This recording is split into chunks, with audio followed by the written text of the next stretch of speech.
Excel के आज के इस वीडियो में हम इस अलाइनमेंट ग्रुप पर बात करेंगे।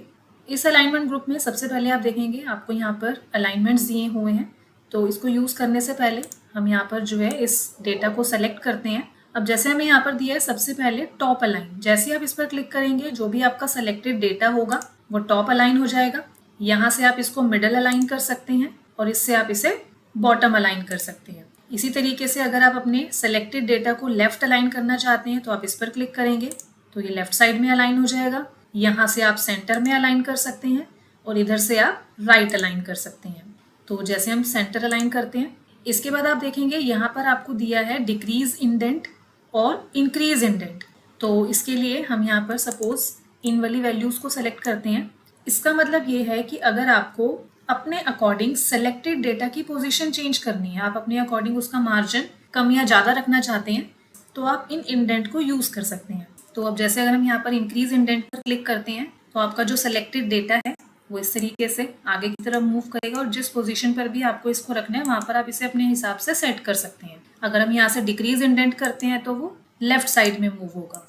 तो जैसे भी आपको ठीक लगता है अपने अकॉर्डिंग यहाँ से इंडेंट को सेट कर सकते हैं। इसके बाद आप देखेंगे यहाँ पर आपको दिया है ओरिएंटेशन। तो जैसे हम यहाँ पर इन्हें सेलेक्ट करते हैं, ओरिएंटेशन पे आते हैं, सबसे पहले है एंगल काउंटर क्लॉकवाइज। जैसे हम इस पर क्लिक करेंगे आपका टेक्स्ट कुछ इस तरीके से आपको शो होगा। अगेन हम इसे सेलेक्ट करते हैं। ऐसे अगर हम यहाँ से करते हैं एंगल क्लॉकवाइज तो आपका टेक्स्ट इस तरीके से आपको शो होगा।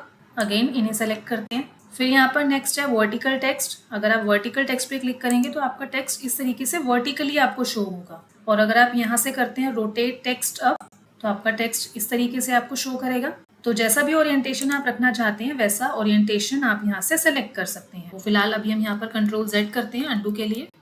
इसके बाद आप देखेंगे यहाँ पर आपको नेक्स्ट दिया है मर्ज and centre. Merge and centre का मतलब ये है, जैसे अभी आप देखेंगे ये सेल अलग है, ये वाला सेल अलग है और ये वाला सेल अलग है। अगर आप चाहते हैं कि ये सेल्स जो भी हमने सेलेक्ट किए हैं ये सारे सेल कंबाइन होकर एक सेल में कन्वर्ट हो जाए और साथ ही हम चाहते हैं कि जो टेक्स्ट इसके अंदर लिखा हो वो सेंटर में आ जाए। जैसे हम यहाँ पर जो है इन वाले सेल्स को सेलेक्ट कर लेते हैं। हम यहाँ पर चाहते हैं कि जितने सेल्स मैंने सेलेक्ट किए हुए हैं वो मर्ज हो जाए और इसमें जो मैंने टेक्स्ट लिखा हुआ है वी लुकअप फॉर्मूला वो सेंटर में आ जाए।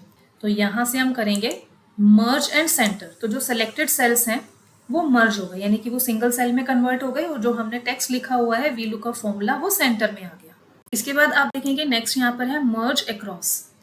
तो इस ऑप्शन को यूज करने के लिए जैसे हम यहाँ पर इन वाले सेल्स को सेलेक्ट कर लेते हैं और यहाँ से करते हैं मर्ज अक्रॉस। आप इसको ध्यान से देखेंगे, आप यहाँ पर देखेंगे कि जो सेलेक्टेड सेल्स हैं वो मर्ज तो हो गए हैं लेकिन वो रो वाइज मर्ज हुए हैं, यानी कि ये सेल अलग मर्ज हुआ है, ये सेल अलग मर्ज हुआ है और ये वाला सेल अलग मर्ज हुआ है। और वापस अगर आप इसको अनमर्ज करना चाहते हैं तो यहाँ से आप सेलेक्ट कर लेंगे अनमर्ज सेल्स। इसके बाद यहाँ पर आपको दिया है मर्ज सेल्स। इसका मतलब है कि जितने सेल्स सेलेक्टेड होंगे वो सारे मर्ज हो जाएंगे, वो सिंगल सेल में कन्वर्ट हो जाएंगे। फिर इसके बाद आप देखेंगे अलाइनमेंट ग्रुप में नेक्स्ट ऑप्शन आपको दिया है रैप टेक्स्ट। रैप टेक्स्ट का मतलब होता है, जैसे अभी आप देखेंगे हमने यहाँ पर ये टेक्स्ट लिखा हुआ है, अगर मुझे आगे तक का टेक्स्ट पढ़ना है तो मुझे स्क्रॉल बार को आगे की तरफ मूव करना पड़ेगा। तो रैप टेक्स्ट जो है वो क्या करता है कि अगर आपने काफ़ी सारा टेक्स्ट लिखा हुआ है और आप चाहते हैं कि वो मल्टीपल लाइंस में आ जाए ताकि आप आसानी से उसे पढ़ सकें, तो सिंपली आप क्या करेंगे यहाँ से रैप टेक्स्ट पर क्लिक कर देंगे। तो इस तरीके से आपका जो टेक्स्ट है वो मल्टीपल लाइंस में आ जाएगा। आप इसे यहाँ से जो है आसानी से फिर रीड कर सकते हैं। सो गाइज आपने देखा कि कैसे आप एक्सेल में अलाइनमेंट ग्रुप को यूज़ कर सकते हैं। मिलते हैं हम अपने अगले वीडियो में।